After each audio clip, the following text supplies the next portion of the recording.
సామెతల గ్రంథం 10వ అధ్యాయం 28వ వచనంలో ఈ మాట కనపడుతుంది. నీతిమంతుని ఆశ సంతోషాన్ని కలిగిస్తుంది, భక్తిహీనుని ఆశ భంగమైపోతుంది అన్నట్లుగా చూడొచ్చు.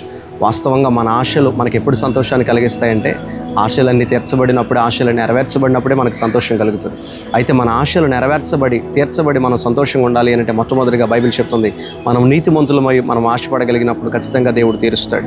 ఒకవేళ భక్తిహీనతతో మనం ఉంటే, భక్తిహీనతను బట్టి దురాశల చేత మనం వేడబడిన వారంగా ఉంటాం కనుక మన ఆశలు భంగమైపోతాయి.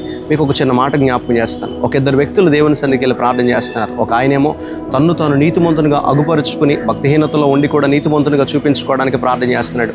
ఒక ఆయన నిజంగా పశ్చాత్తాపడి ప్రార్థన చేస్తున్నాడు. లూకా సువార్త 18వ అధ్యాయం పరిసయ్యుడు సుంకరి చేసిన ప్రార్థన మనకు అర్థమవుతుంటుంది.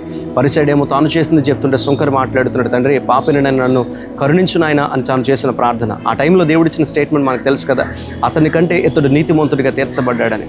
వీడు కనికరాన్ని కోరుకున్నాడు, సుంకరి కనికరాన్ని కోరుకున్నాడు. పశ్చాత్తాపడి దేవుని సన్నిధిలో అయ్యా నువ్వు నన్ను కనికరించు ప్రభు అని పాపాన్ని ఒప్పుకున్నాడు గనుక నీతిమంతుడిగా అగుపడ్డాడు.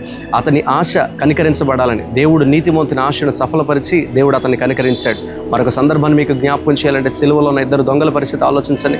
ఒకటి ప్రార్థన చేస్తున్నాడు, అయ్యా నువ్వు రక్షకుడు అయితే నిన్ను రక్షించుకున్నాను రక్షించాలి. కానీ రెండో వాడు చేస్తున్నాడు, తండ్రి నేను పాపం చేస్తాను, నన్ను క్షమించు, నువ్వు నీ రాజ్యంతో పాటు వచ్చినప్పుడు నన్ను జ్ఞాపకం చేసుకో. వాడు నీతిమంతుడిగా వాడి పశ్చాత్తాపన్నాడు, ఒప్పుకున్నాడు, పాపాన్ని ఒప్పుకుని పశ్చాత్తాపడ్డాడు గనుక దేవుడు వాడిని కనికరించి నిశ్చయముగా నేడు నీవు నా రాజ్యంలో ఉంటావని దేవుడు వాగ్దానం చేశాడు.